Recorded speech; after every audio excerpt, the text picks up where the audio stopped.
Микола, вітаю тебе. Дуже дякую, що згодився на інтерв'ю з нами. Рада тебе бачити сьогодні. Вітаю тебе також. Дуже дякую, що запросили на інтерв'ю. І в мій улюблений інститут завжди дуже радий спілкуватися, а особливо з програмою. Це One Love. О, супер, чудово. Отже, вітаю тебе з Відня, з Інституту наук про людину, Інститут für die Wissenschaften von Menschen і програма Ukraine in European Dialogue. Розкажи, будь ласка, про свій досвід стипендії в ІВМ і як ця стипендія повпливала чи змінила, сподіваюся, що змінила твоє професійне життя. Стипендія і мій досвід в ІВМ були чудові. Це єдиний прикметник, який можна до того додати.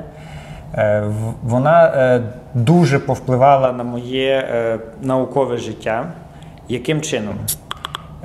ІВМ має дуже добру традицію, таку дуже специфічну, не класичну для більшості наукових установ. Зокрема, це така місія інтегрувати дослідників разом через серію різних подій. І дослідники самі по собі – це такі інтроверти, які люблять закритися в своєму кабінеті або закритися в архіві і працювати з документами. Час від часу на гора видавати якісь статті, і як їх дуже сильно покличуть, робити якісь публічні доповіді. Але більшість життя науковця, вона якраз в архіві. Історика особливо. І в тому якраз геніальність підходу ІВМ як інституції і програми вашої, як та, яка запрошує, власне, українців, це оці події, які дозволяють дослідникам молодим, старшим, з різних поколінь, з різними досвідами разом спілкуватися і ділитися якимись своїми баченнями. Це раз. Друге, через те, що ІВМ сповідує цей принцип такої широкого розуміння гуманітарності, ми маємо тут ефект Медічі в дії. Тобто, з одного боку, це якраз ця інтердисциплінарність, коли соціологи, психологи, перекладачі можуть опинитися там за одним обіднім столом, і кожен з них поділиться, чим він займається, або навпаки Тобто це такий пасивний peer-reviewing, коли ти можеш поділитися своїм концептом колегам, і вони тобі можуть дати свій фідбек з огляду на свій досвід і з огляду на свій, власне, бекграунд, тобто хто вони є. І це така одна річ. Друга, ІВМ дозволяє через більше академічні події, там якісь участь в панельних дискусіях, дебатах, він дозволяє випрацьовувати якийсь такий публічну сторону якогось твого дослідження. Коли ти обговорюєш, тобі вже потім не страшно. І воно все проходить в такій дуже добрій атмосфері. Я думаю, що ти так само, як вже бачила наукових що наукові конференції суворі, які по твоїй тематиці, вони можуть бути дуже жорсткими. Ти проходиш, розповідаєш, тобто вичитуєш свою і дуже часто навіть коли твої колеги не мають бажання тебе там образити чи принизити, але це виходить як такий дуже жорсткий тролінг. І якраз через оці події ІВМ, тобто там є оцей момент академічності, але так само і момент доброзичливості. Тому, підсумовуючи це все, тобто це все разом, оцей простір, який створює ІВМ, він дуже допоміг, власне, моєму науковому проєкту. Яким чином? Перше, я дописав фактично там свою дисертацію. Раз. Друге, я багато дискутував і обговорив з багатьма людьми свою дисертацію з різних точок зору. Третє. Я мав достатньо, і ІВМ якраз він дає через оцю ще третю, що ІВМ видає тобі кабінет з своїми цими, тобто, що ти можеш зайти, ти маєш там якийсь свій власний простір і ти можеш писати. Тобто оця стипендія, вона дозволила мені писати, говорити і дискутувати. Тобто це основна, ну, такий один з основних 3 китів, на яких, мені здається, там, які дуже важливі для будь-якого науковця, і які, на жаль, в українських реаліях не існує такого простору, такого комплексного простору. Тому що якщо ти, наприклад, працюєш в університеті, мій університет УКУ, який дуже позитивний і який намагається всіляко так само допомагати науковцям, але ну, тобто, там так само, тобто, університет, там, де навчають студентів, там є якийсь своя тічка, свій потік. Викладачі ніколи не мають часу, вони збираються там раз на якийсь певний час. Не так, щоб я хочу критикувати дуже сильно, але це просто це інша специфіка. І от якраз EVM, він дав цей досвід, і він, ну, і програма, вона допомогла мені завершити, по суті, там всі свої справи, які я почав раніше. Це з одного боку. Ну і те, що я казав вже раніше, це трансформаційний дуже був досвід для мене, тому що він, по суті, мене вирвав з якогось мого одного контексту, з України, і оцей простір, в який я попав, який там відірваний від цих моїх українських там наболілих проблем, він так само мені дуже відкрив, ну, тобто, цей простір, він дозволив мені якось там переосмислити себе, подивитися на якісь процеси в Україні збоку. І так вже знову ж супер особисто для мене, я думаю, що я вже тобі тим ділився, в мені живе 2 людини. Одна – це thinking, observing, друга, тобто наукова, друга – це doing. Ну, тобто, і моя проблема в Україні в тому, що я постійно відволікався від своїх якихось наукових активностями там іншими якимись, публічними, семінауковими, волонтерськими. І воно не дозволяло мені сконцентруватися на якійсь науковій роботі. Тому, я кажу, EVM для мене, і, зокрема, от програма Ukrainian-European Dialogue, вона була дуже помічною. І особливо я хочу наголосити, що ваша програма, як же ж то сказати, вона керується 2 дуже гостинними людьми. Я думаю, що твоя компаньонка ще так само працює, чи вона вже І просто якась, знаєте, оцей caring, який ви постійно нам давали, спілкування, така турбота про учасників програми. І вона якась така була настільки щира і не фальшива, що воно все разом якийсь створює всі ці фактори, які я описав раніше. І власне, ви, як модератори, як керівниці програми, вони дуже, ну, тобто воно такий тебе, одним словом, все для написання роботи, тексту, типу, все для дослідження і його обговорення. Мусиш закінчити. Супер. Дуже така чудова відповідь. І дивись, як у нас з самого початку вийшла синхронізація, бо ти трохи зачепив.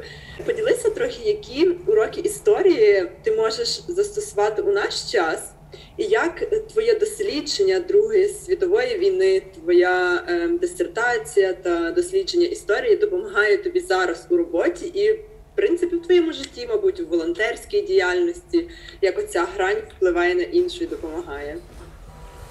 Перше, для мене історія не є мертвою наукою,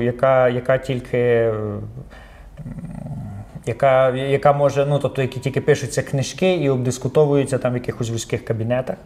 Я дуже сповідую той принцип, який так само широко пропагує Тімоті Снайдер, що добра історія, як добрий текст, це не просто елемент якоїсь академічної дискусії. Добрий текст, добре написана історія – це величезний там садок, в якому можна побачити дуже багато процесів сучасних, політичних, зрозуміти. Тобто, умовно, історія – це як соціологія, але… Ні, це зараз я погано сказав.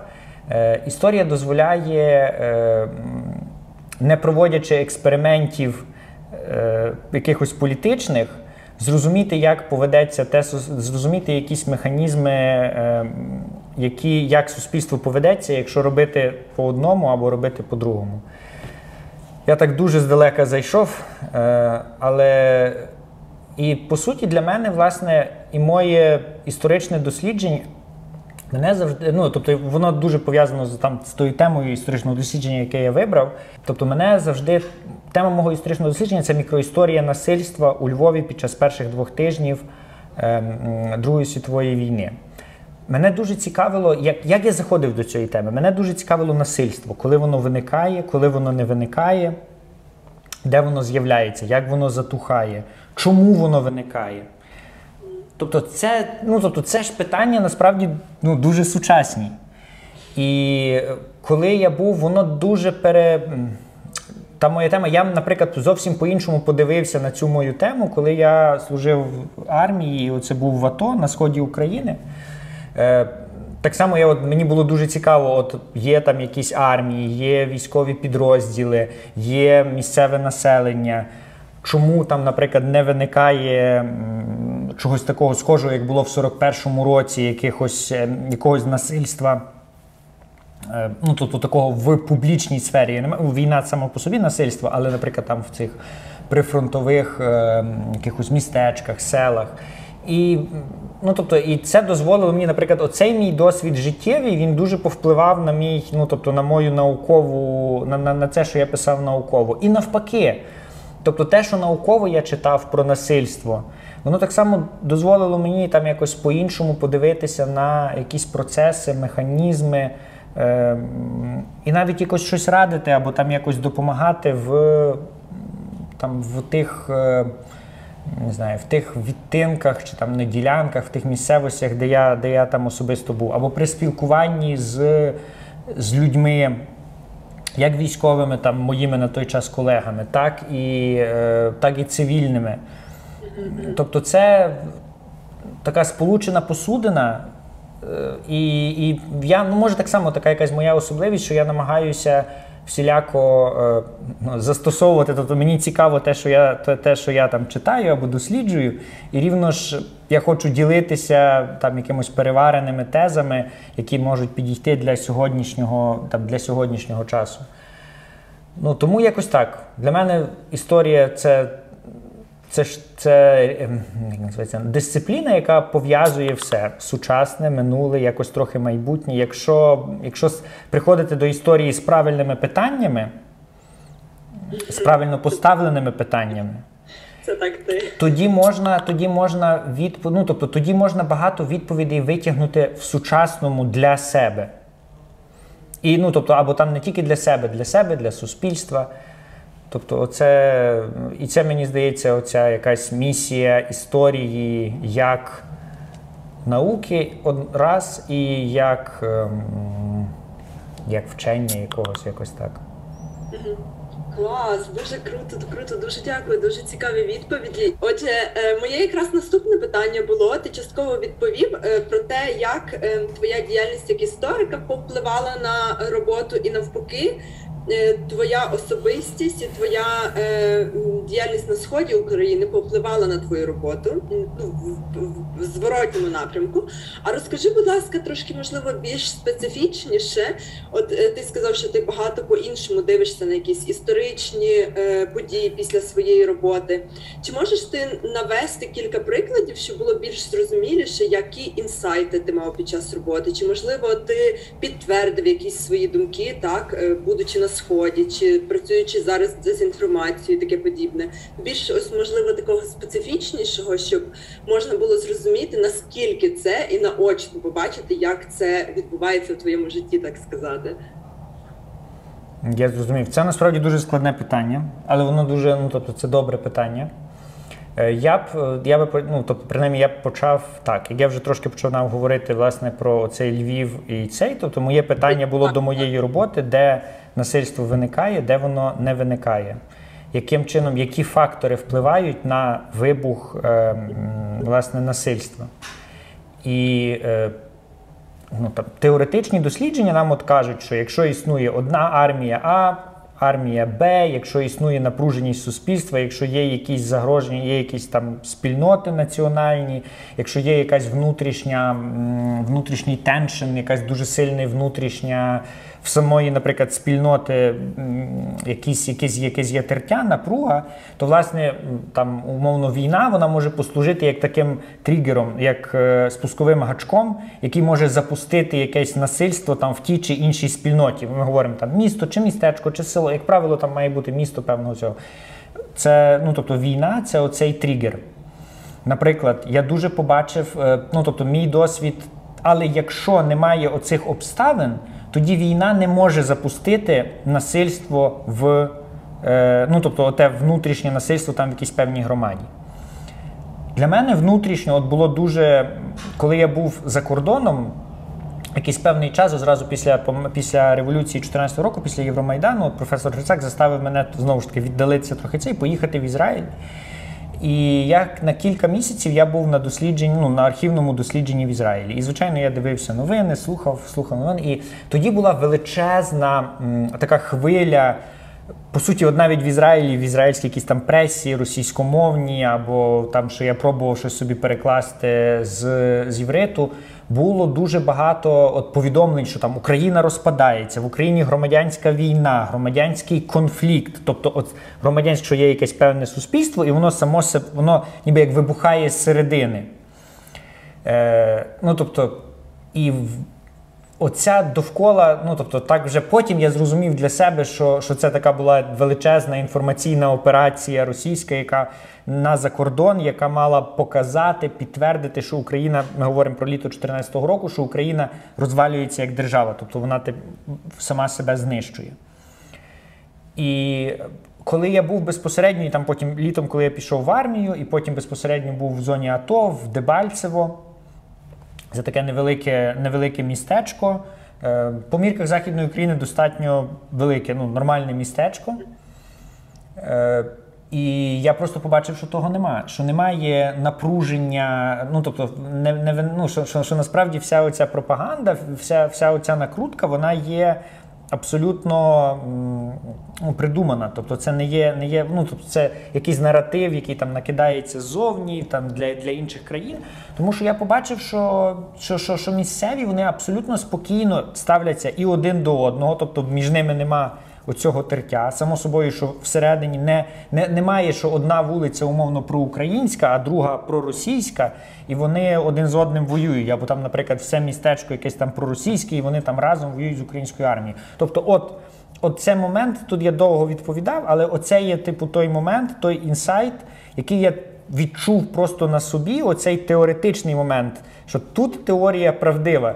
Що якщо немає внутрішнього тертя, немає напруженості між там умовно національними громадами або там якимось по якомусь економічному зрізу, тобто якогось класового тертя, навіть за таких страшних умов, як бойові дії, тому що там були обстріли, довкола літали ракети, довкола були вибухи.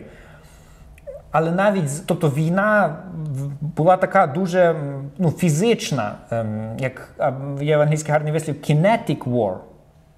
Right. Але воно не було, але одночасно саме суспільство, воно було достатньо, тобто оці внутрішні відносини там в тому селі, де ми знаходилися, в цьому селі Луганське, чи в Дебальцево, яке було збоку, яке трошечки було далі.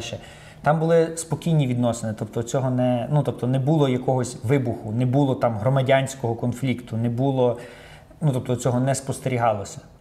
Оце, це один з тих конектів, що мене законектило. І це для науковця, коли ти дуже багато читаєш про феномен якийсь, а потім якийсь, цей феномен, там якесь це теоретичні напрацювання тобі підтверджується, і ти не просто їх можеш там якось побачити з новин або почитати, знову ж таки, а ти їх намацально, ти їх фізично відчуваєш. Ти бачиш там, коли ти заходиш і купуєш там якісь, я не знаю, якусь їжу чи сигарети в кіоску, і ти тоді взаємодієш з людьми. Це був такий майже антропологічний досвід, тобто, що ти то цей, це така... І знову ж таки, для мене то, що оці теорії, концепти, наука make sense. Наприклад, в цьому, конкретно в цій, ну, тобто, от конкретно в цій ситуації, які я тобі описав. Насправді є багато, але то нам треба тоді ще довшу розмову про інсайти. Я думаю, що ми можемо до того вернутися, якщо ще буде потрібно, але наразі. А уточни ще наступний такий шлях цього інсайту. Чи ти помітив, що після цього ти, відповідно, почав поводитися по-іншому, або, відповідно, так само далі свої дослідження розглядати? Тобто, який це подальший вплив мав, що ти мав теорія, потім вживу підтверджувалась чи не підтверджувалася, і подальший інсайт. Це, мабуть, точно вплинуло на тебе, як ти далі трактував історію, вивчав історію, як її застосовував, грубо кажучи, в житті. Особисто для мене це вже достатньо було, щоб ти мав цей інсайт, і це вже для науки достатньо, як вона теорія і практика в житті співпрацюють, грубо кажучи. Я зрозумів, що ти кажеш. Ну, насправді це, ну, тобто це такий був дуже... Цей досвід для мене на загал є важкий. Той якийсь цей мій досвід перебування на оцій фронтлайн лінії. Він пов'язаний там з багатьма різними цими, але отак, щоб як найбільший вплив... Ну, тобто, оце то, що... Давай, let's put it like that. Перед тим я тобі розказував, як теорія, як ти бачиш ніби теорію в дії. А з другого боку, ну, тобто, попробуємо так відповісти на твоє питання, як практика впливає на теорію, тобто впливає на цей мій, ну, тобто на те моє світобачення, і що мені тепер достатньо тяжко науково, ну, з чим я, наприклад, не погоджуюся з якимись дослідженнями. Приклад. Якраз мій досвід на передовій, типу, коли ти бачиш насильство, а війна – це один з, ну, тобто це, по суті, найвища форма насильства, бо вона організована, вона системна. І коли ти бачиш насильство, і що я побачив, що насильство для того, щоб йому відбутися, воно не так просто, воно не може з'явитися з газет або ще щось. Бо є інша, ну, тобто є там, наприклад, велика ціла школа дослідження, наприклад, Другої світової війни і проблем міжетнічних відносин, яка, наприклад, цілі наукові концепції базує на ідеології. От умовно, якщо є там людиноненависницька ідеологія, ну, звичайно, найлегше це з прикладів Гітлера. Якщо ми говоримо просто, це умовно є нацистська партія, в неї є газети, які, ну, тобто, які надзвичайно, ну, тобто, які просто проводять брутальні антисемітські кампанії, ну, тобто, які просто дегуманізують там якийсь певний член, ну, тобто, суспільства. Воно працювало там, наприклад, в нацистській Німеччині, це ок. Але є цілі теорії, які, наприклад, там вивчають, ну, цілі дослідження, які вивчають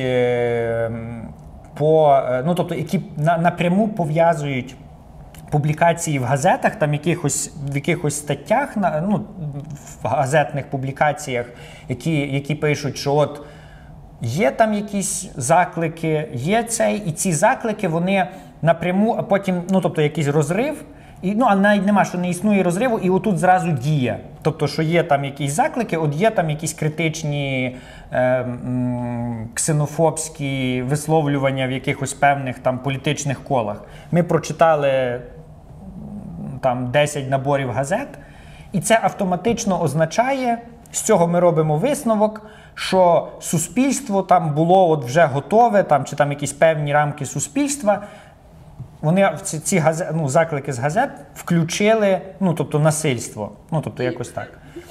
Я зараз трошки складно, бо це насправді це той концепт, можливо, я колись напишу якусь про ту велику статтю. Але один з моїх таких, ну, тобто, оцих інсайдів якраз безпосередньо з фронту, він показав, що насильство для того, щоб йому виникнути, насправді це так само досить тяжко.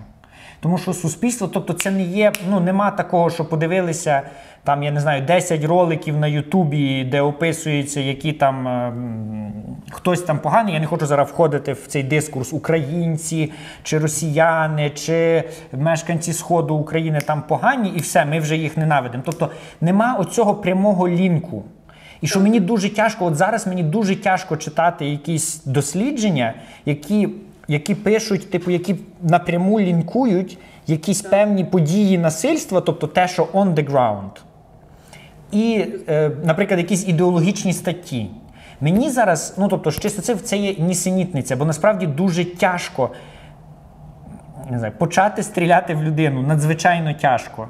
Чи робити якусь певну насильницьку дію, надзвичайно. І це неможливо, ти не можеш запустити це тільки через, ну тобто, через там 5 статей в газетах, чи там навіть 20 статей в якихось певних газетах. І, ну тобто, це зворотні. Я не знаю, чи я відповів на твоє запитання. Так, саме так. Але це цей. Ну, проблема в тому, я думаю, що така теза, вона, ну, як називається, це може початися велика дискусія серед істориків в тому. Я не є претендентом на того, щоб підривати там якось довіру до того. Але це мій особистий, це те, що я виніс те, що я виніс з того свого досвіду, ну, тобто там от на фронті. Що насправді не просто не так легко, дуже складно, ну, насильству, типу, складно виникнути. Тобто це не є така проста форма якогось міжлюдських відносин або там якихось цих, щоб вона отак от виникала просто з ідеологічної накачки. Мені здається, що так найкраще поставлено. Тобто маєш на увазі, що сучасні ніби дослідження або деякі, схиляються до того, що зв'язок досить прямий, ти побачиш, що насправді це дуже комплексний, так? Зв'язки і речі, і після того, як після твого досвіду на Сході, ти побачив це дуже ясно, так? Так. Щоб взагалі оцього прямого лінійного зв'язку не існує. Між ідеологією і практикою, коли ми говоримо про насильство, прямого зв'язку не існує. І дослідники, які намагаються зліпити, зробити, оцей типу прямий зв'язок показати, вони не про, воно не справджується на практиці, воно не функціонує так. Не існує таких однополярних пояснень чогось, або тут всюди однофакторність. Так. Вона не функціонує, коли ми говоримо про насильство. Насильство завжди багатофакторне, тобто причини насильства, вони завжди багатофакторні. І просто ми самі себе обманюємо, коли ми описуємо якісь певні. І ідеологія – це один з блоків так важливих, але він не є, пов'язувати це напряму є неправильно. І це чисто, тут ми ще можемо далі сидіти. Насправді, я думаю, що багато є теоретичних цих, які критикували такий підхід, що от просто ідеологія напряму щось робить. Але оце те, що я виніс, воно дуже, мені це, і воно напряму повпливало на мій текст дисертації, який, можливо, навіть більш дискутивний, став там більш дискутивний, і там якийсь може важчий для сприйняття там більше ширшою науковою ком'юніті. Класно. До речі, я це теж помітила у твоїх висновках у цій статті для ІВМ-конференції, яка дуже короткі, але компактні, і мені здається, те, що ти хотів якраз і сказати. На мене це, я теж багато про це думала.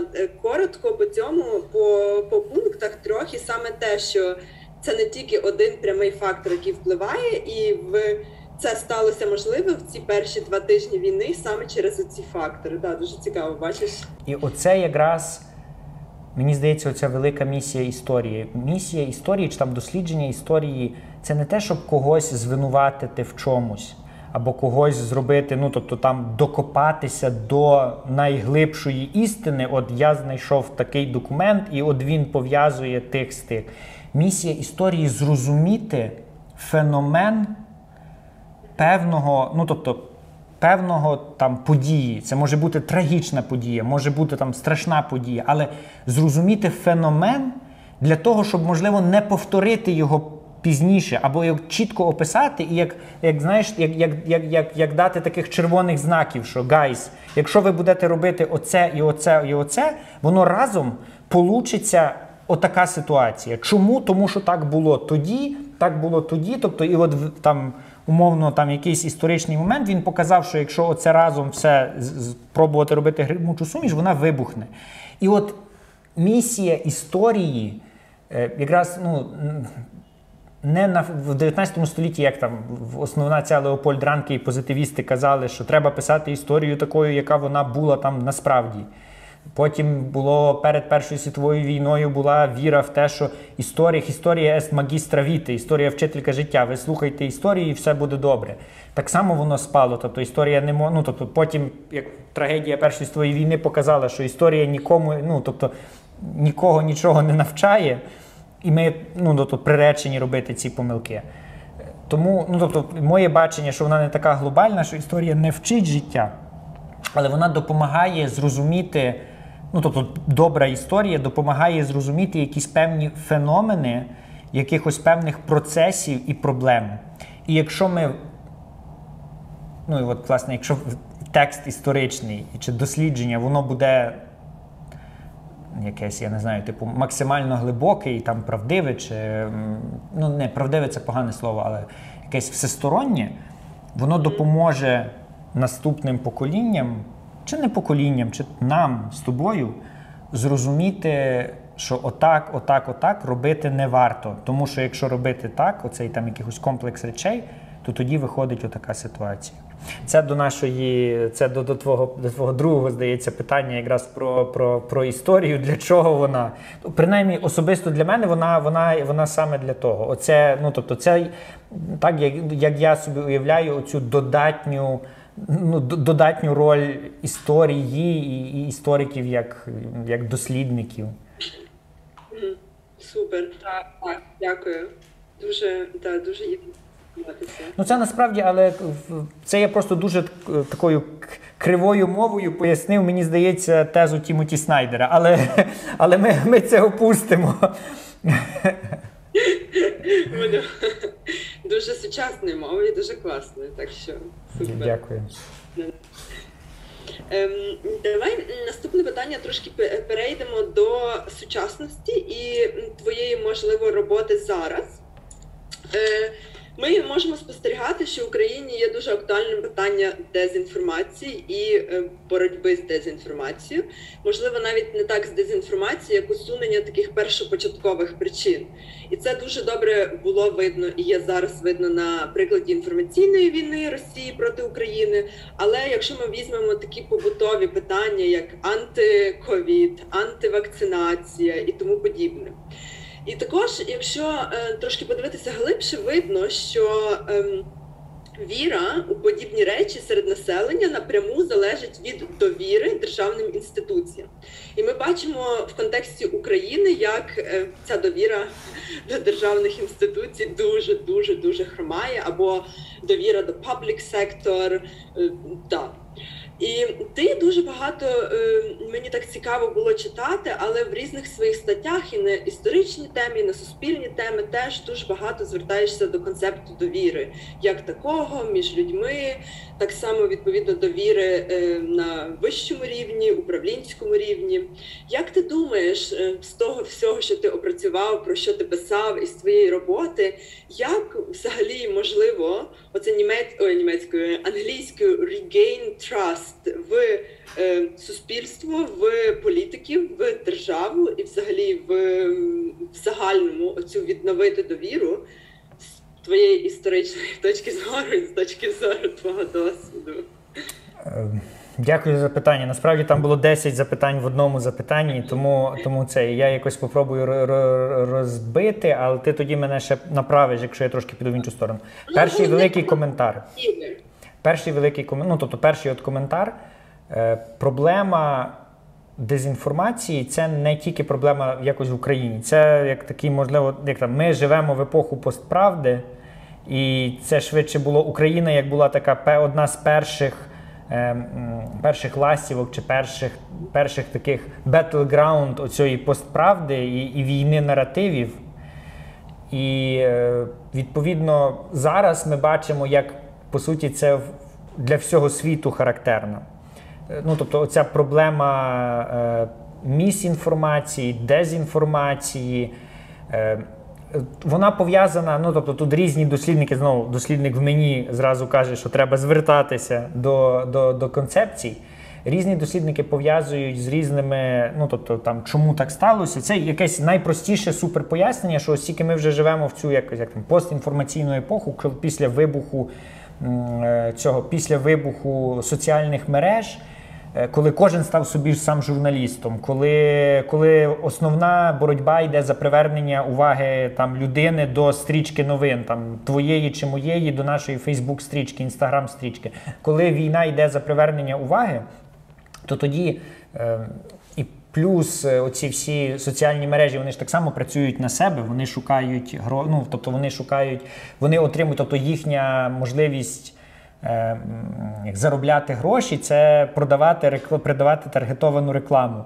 Для того, щоб продавати ту рекламу, їм треба увага, твоя безпосередня увага до власне стрічки новин. Відповідно, їхні алгоритми, оці комп'ютерні, вони підшиті, вони затягнуті для того, щоб максимально твою увагу концентрувати. Що концентрує найбільше мою і твою увагу? Якісь негативні моменти. Ну, тобто, якісь критичні, ну, тобто, там, шок, скандал, інтриги, розслідування, то, що зараз називається цей клікбейтне мислення.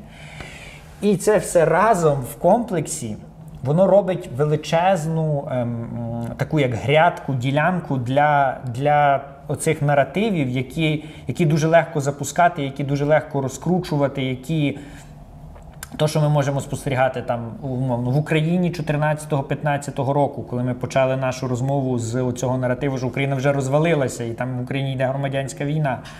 Потім там ми можемо дуже яскраво бачити в голосуванні 2016 року, якщо я не помиляюсь, в американських виборах. Ми можемо бачити, ну тобто це дуже схожі процеси. В Брексіті, ну тобто те, що в Європі потім ставалося, ну тобто в різних там європейських виборах під час Європи. Тобто це комплексна дезінформація, це комплексний феномен. І по суті зараз весь світ, умовно, від Сполучених Штатів Америки і до Японії думає про то, дискутує про це і намагається якось системно з тим боротися. Це одна річ.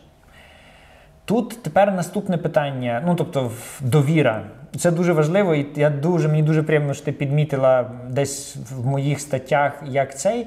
Я прихильник концепції Ханни Аренд, для якої основа, ну тобто якась основа існування суспільства – це оці горизонтальні зв'язки. Тобто не вертикальні, а от горизонтальні зв'язки між людьми, оці кола довіри, маленькі кола довіри, які потім переходять в великі кола довіри. Але важливо довіряти на цьому первинному горизонтальному рівні. Тепер вертаючись назад, пункт перший, що по всьому світу ми спостерігаємо недовіру до державних інституцій, до публічних інституцій. Ну, тобто не тільки там як public в англійській мові є як state institutions, public institutions, які так само по суті державні. Ми там можемо сказати як громадський сектор, якось так.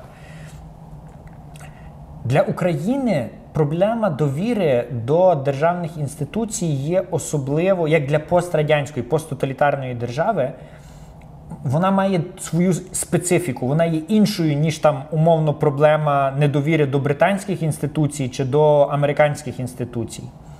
Через те, що, знову ж таки, як писала Ханна Аренд, в тоталітарних суспільствах держава намагається замінити довіру з горизонтальної на вертикальну.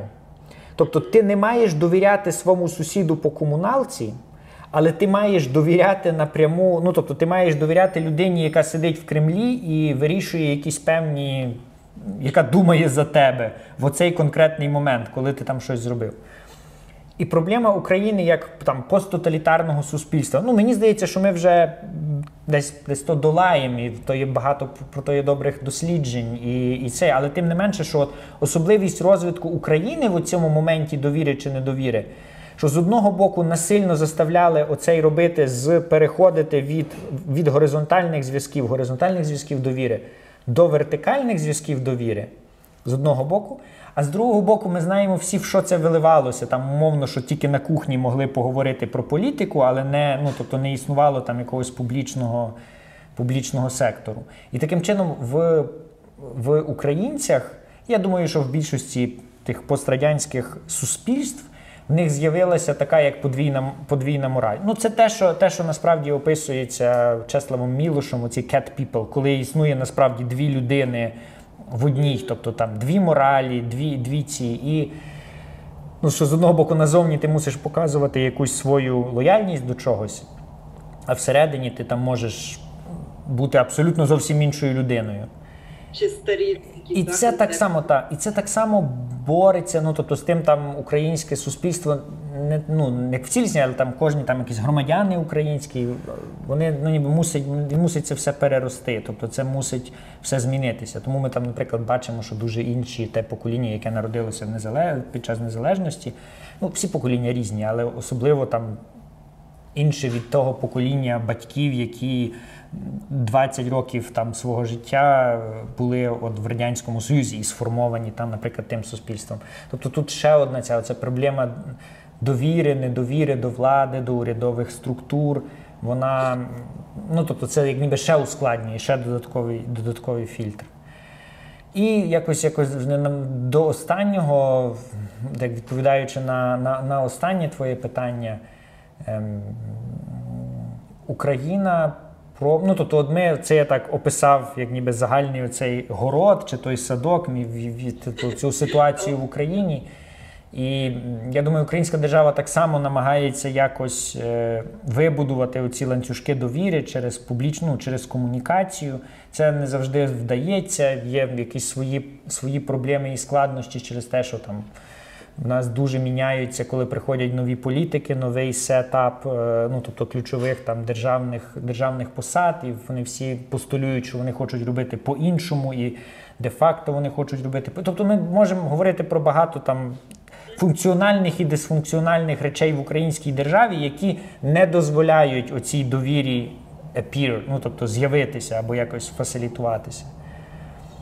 Ну, тобто, от якось так, складно і довго я намагався то пояснити. Можливо, я не знаю, щиро кажучи, я б дуже хотів, щоб цей центр от стратегічної комунікації і боротьби з дезінформацією, яку я зараз маю честь бути заступником керівника, ну, тобто, ми б хотіли, ну, тобто, наша там велика візія – це об'єднати громадянське суспільство, тобто громадянський сектор, тому що, наприклад, в чому особливість України і українського суспільства в контексті, там, наприклад, боротьби з дезінформацією? Ми маємо вже дуже сильні громадянські об'єднання, громадські організації і інституції громадянського суспільства, які досліджують, пишуть про наративи дезінформації, які збирають там якісь оцю дезінформацію, в тому числі і про ковід, і про якісь чисто українські історії, і так само про якийсь зовнішній вплив, зовнішні наративи, які нам нав'язуються. Одним словом, експертиза в громадянському суспільстві вже є дуже велика. В той час, як держава, ну, тобто, як і державні інституції, вони ще не розвинули в собі, ну, тобто, вони немає цієї, ну, експертизи в державі, тобто, держава ще поки що не дивиться на цю проблему системно. Тобто, і ідея, там, якась філософія центру, це, типу, стати таким лінком між громадянським суспільством, його експертизою і з одного боку, і державою, і державними комунікаціями з іншого боку. Навчити їх, ну, тобто, там, садити їх за один стіл, спілкуватися, запитувати, що важливо зараз, там, умовно, цій чи іншій урядовій інституції, на що вона хоче звернути увагу. Звернути увагу громадянського суспільства, але ми говоримо в контексті дослідження і боротьби з дезінформацією і цими наративами всіма шкідливими. І так само громадянське суспільство, що воно хоче передати, що воно би бачило, які важливі моменти, типу там держава має звернути увагу. Держава, я маю на увазі, як там урядові якісь інституції, міністерства, там якось і відомства. Це великий, ну, побачимо, як воно вдасться. Я щиро маю надію, що воно, ну, тобто, що нам вдасться принаймні трохи запустити принаймні ті процеси, які ми вже зараз промалювали. Ідея така. сказав, що Україна це як була перша ластівка. Чи думаєш ти теж в цьому контексті, що оцей ваш зв'язок і центр місії, так само як стартова платформа, але все те, що Україна намагається теж побудувати, дуже актуальне в світовому контексті? І чи можна розглядати це, в принципі, як приклад, як і зворотній приклад, те, що все почалося з України, але і так само Україна здобуває експертизу і може щось дати світу, ну, тобто більше в світовому такому контексті. Чи думаєш ти часто, і чи можна це застосувати, і можна думати в такому ключі? Як ти думаєш? Дуже круте запитання. Ти, як завжди, в тебе дуже серйозні навики інтерв'єра. Ти якраз зловила, тобто те, що так само дуже важливо для мене. Абсолютно, я вважаю, що, власне, через Україна має українське суспільство, українські громадські організації, в дечому трохи урядові організації, мають оцей досвід життя під перманентними дезінформаційними там якимось атаками, тобто з 2014 року. І за той час дуже багато, тобто механізмів таких на рівні, так як я вже починав говорити, громадських організацій і якихось суспільних відносин, зародилося дуже багато механізмів, які, тобто, як природній імунітет від, умовно, там якогось певного вірусу. І якщо нам вдасться, нам як центру, системно акумулювати, системно акумулювати цю інформацію і якось залучити українських експертів, тих, які ми маємо зараз, залучити до дискурсу, тобто, щоб Україна зробила свій внесок до дискусії глобальної, це big idea, і це велика, таке велике завдання для центру. Ми б дуже хотіли це зробити. Єдине, тут найголовніше, знаєш, як теж мій академічний досвід покаже, дуже важливо знати мову, якою пояснити чи прокомунікувати щось світу. І під розумінням мови я не маю на увазі англійську, німецьку чи французьку, а я маю на увазі швидше оцю системну і методологічну мову. Тобто, цей, щоб зрозуміти. І для того треба, для того треба вибрати цю мову, знайти ці сетапи методологічні, як долінкуватися, знаєш, як дочепитися, коли ти складаєш там якийсь великий пазл. Є пазл, який складається умовно з заходу, там якийсь світовий глобальний пазл, і як як сформувати там умовно ті частинки пазлу українські, як докласти їх до спільного пазлу і зробити щось єдине. Я знаю, що коли ти вибирав батальйон Збройних сил України, для тебе була дуже важлива локація. Ти в одному матеріалі написав, що ти хотів дуже спілкуватися з людьми з різних регіонів, щоб зрозуміти їхні цінності і ідентичність, їхню персональність і так само історія. Після цього досвіду, чи ти отримав те, чого прагнув, і що ти зрозумів, вивчив за цей час, виходячи з цих початкових точок і умов, які ти для себе поставив про різні регіони України і взагалі про Україну? Класно. Дивися, мені дуже часто, мені так здається, коли я був за кордоном, десь чи навчався, чи стажувався, люди за кордоном не дуже, навіть ті, що якісь трохи знають Україну, вони не уявляють, що Україна насправді дуже велика. І вона дуже різна. І, тобто, це дуже таке специфічне. В мене завжди, для мене як галичанина, який там з якогось певного, тобто ми всі живемо там в якихось бульбашках. Безумовно, і в менших європейських країнах, менших я маю на увазі з розміром так само, безумовно, що там є якісь регіональні різності. Але мені, як для мене, як для історика, який любив читати різні концепти, різні книги, різні за ідеологічним спрямуванням, мені так само було дуже важливо мені здається, що для доброго дослідника дуже важливо не залишатися в своїй бульбашці, не закриватися, не капсулюватися в якомусь одній школі, одному наративі. Безумовно, воно круто, з одного боку, якщо ти залишаєшся в цій бульбашці, ти можеш стати кращим, найкращим і найпотужнішою людиною в тій бульбашці, але мені завжди було цікаво виходити з неї, спілкуватися з людьми, які не схожі на мене, які інші, там, з якихось своїх ідеологічного бачення, там, мовою, якою вони спілкуються, професійного бачення. Ну, тобто, і тому якраз оце, що ти зацитувала, чи те, що ти підмітила в якихось моїх інтерв'ю чи розповідях про там підрозділ, він для мене був, так, це абсолютно, воно для мене було дуже важливо для того, щоб не закапсулюватися там умовно в бульбашці якийсь галицький, не піти, там в якийсь підрозділ, який там складається з галичан. І відповідно я хотів побачити оцю різність України, і це якраз мені дозволило зробити. Ну, а на загал там служба в армії, вона... Ну, і мені пощастило з цим моїм підрозділом, що він був дуже різносторонній. Ну, тобто він був дуже... Ну, тобто там оця різність людей. Україна була там представлена, принаймні, центральна Україна, центральна, північна була дуже широко.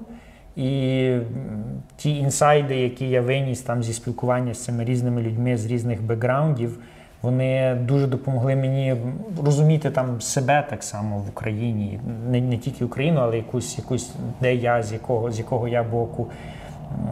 І так, це був от з точки зору цього досвіду спілкування з різними людьми, з різних частин України, це дуже круто. Можливо. Ясно. Дякую. Маю ще одне таке питання, можливо, трішки перестрибнула, але, можливо, і добре, в принципі.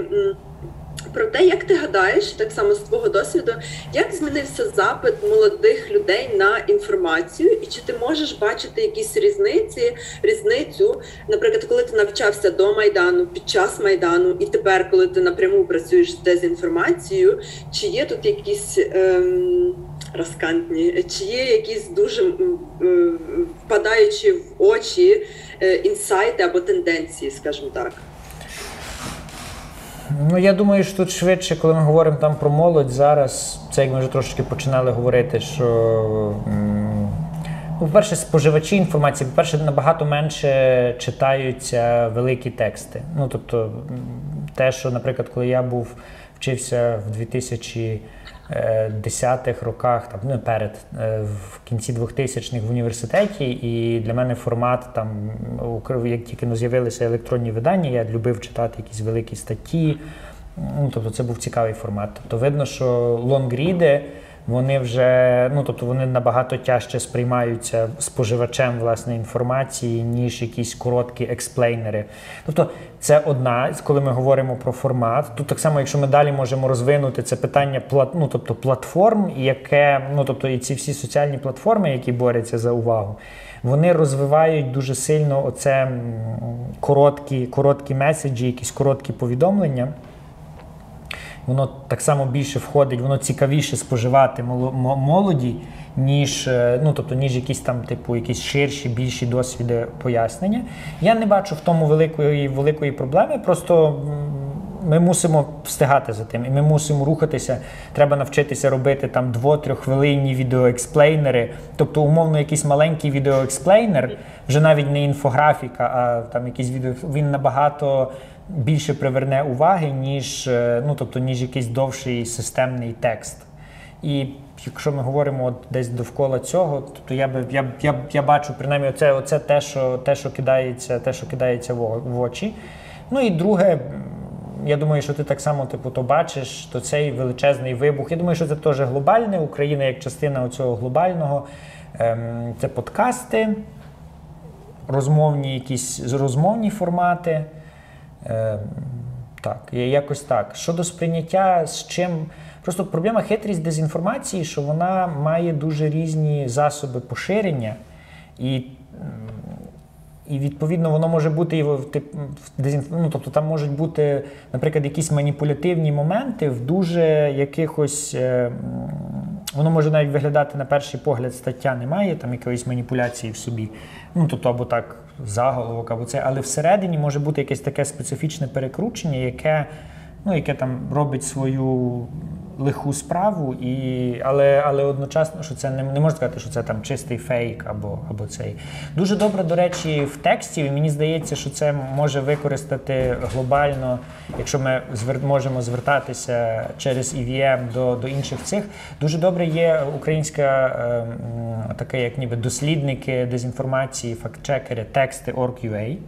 І там є в них дуже добре системно поділено на 5 типів, як знайти дезінформацію. І там є, наприклад, емоційно упереджена новина, або там є повністю вигадана новина, це от чистий фейк, то, що ми маємо класично, але дезінформувати можна через різними способами, там якісь певні маніпуляції. Одним словом, це дуже класний ранкінг, якщо будеш мати час, обов'язково заглянь. Якось так, щодо сприйняття. Це питання в більшості, це питання, я думаю, форматів, соціальних мереж, коротких текстів і, по суті, такої дуже централізації. З одного боку ми бачимо децентралізацію через соціальні мережі, тобто там, де кожен сам собі журналіст, кожен може щось зробити, там якийсь бложик і ще щось, але з другого боку ми бачимо гіперцентралізацію, тому що там зникають локальні медіа, якісь невеличкі. В Україні воно так само, локальні газети, там, які пишуть там більше про локальні проблеми, вони, і в більшості люди дізнаються це все через оці центральні якісь великі аутлети. Тобто це така... Тобто ми бачимо два процеси, якийсь висхідний і несхідний. Тобто з одного боку несхідний, що люди там одним якимось твітом чи постом спілкуються певною кількістю знаків, а з другого боку ми бачимо, що там в споживанні люди більше йдуть до якихось споживання інформації, люди більше звертаються до якихось великих, то вже навіть не газет, а там якихось електронних ресурсів, і відходять від споживання там якогось локального, тобто і помирають оці локальна преса, локальні видання, або навіть локальні там електронні видання. Зрозуміло. А скажи, чи можеш ти це назвати таким викликом перед сучасними людьми, а може і сучасними українцями, і так само, як ти зі свого досвіду, як думаєш, які виклики, які стоять перед сучасними українцями в умовах війни, на жаль? Це дуже глобальне питання. Давай так, перед українцями виклики... Основним викликом, мені здається, зараз це байдужість. І через те, що війна вона в нас переходить в таку фазу,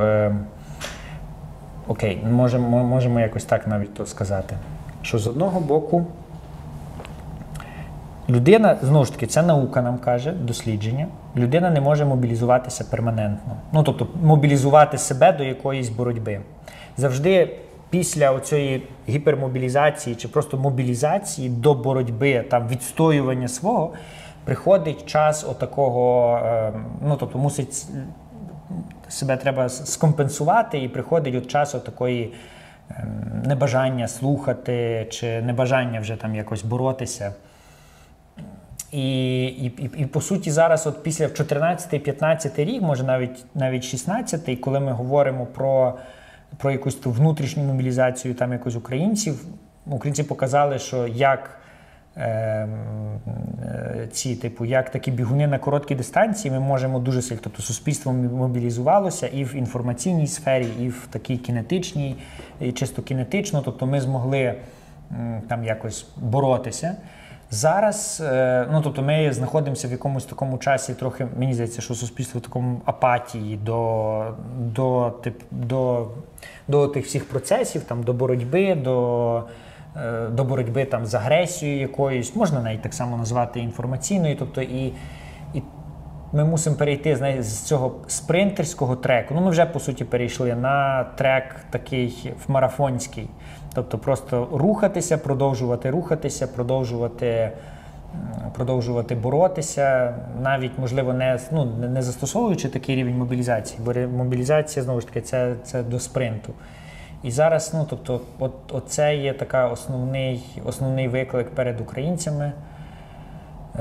Якщо ми говоримо в контексті якраз і війни на Сході кінетичної, і цієї самої опірності до інформаційних вкидів, інформаційних атак, Тобто це такі два процеси, які дуже важливі.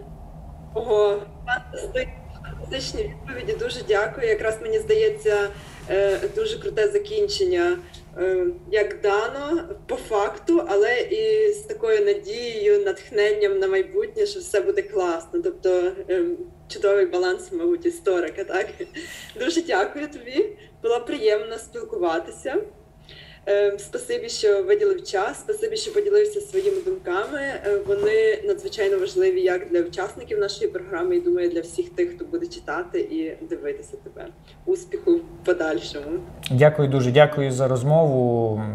Як завжди, було дуже приємно з тобою спілкуватися. Серйозні питання, які заставляють задуматися, тому дякую тобі. Ну і дякую, звичайно, інституту. Дякую дуже програмі, нашій програмі. Я сподіваюся, що вона у вас буде розширюватися, збільшуватися. І ви ще зможете цікавих людей долучати. І ще одну, тобто, що ще я б хотів класно, дуже круте додати до програми, якщо ми говоримо саме Ukraine in European Dialogue, вона дуже класна ще була тим, що вона не тільки академічних людей з академії як ніби запрошувала до Відня, але так само людей там з інших там важливих ключових суспільних професій, там як перекладачів, як письменників, які творять власне смисли, як журналістів. Ну, тобто, я думаю, що кожен з них для себе виніс дуже багато як результат, власне, там, свого коротшого чи довшого перебування в інституті. Тому дякую дуже вам за те, що ви робите. Клас, супер, дуже дякую.